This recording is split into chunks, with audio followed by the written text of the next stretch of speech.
Oromoon guyyaa har'aa kana tokko ta'ee gaafa gaddaas gaafa gammachuutu wal duukaa hirmaata ture.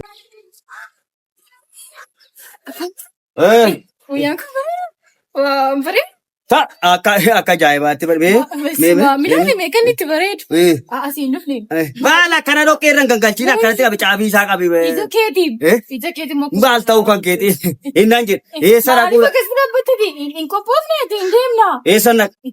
Kanaafiyyuu akka kanatti dhiqattee dibattee wayyaa adii keewwattee baate. Ani qophooftee eegdee rakkaata akkasumatti maanatti kan ofirraa baastu. Ilaamee dhageessita.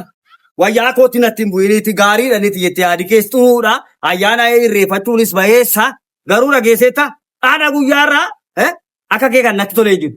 Oromoon guyyaa har'aa kana tokko ta'ee gaafa gaddaas gaafa gammachuutu wal duukaa hirmaata ture dhageessee. Har'a immoo yeroo tokko dhukkubsatee ciisu yeroo tokko miidhamee du'ee ciisu tokko immoo burraaqa. Deemija koo duraati. Ani immoo afaan makee kan hin dadhabee maannati. Ishee guyyaan yeroo gammachiisu yeroo gaddaas wajjiniin dabarsinaa duri. Har'a kophaatti illee isin dhiqattee baatummaan yeroo biyyi gaddus wajjiniin gaddee yeroo gammachuu wajjiniin gammadan. Kana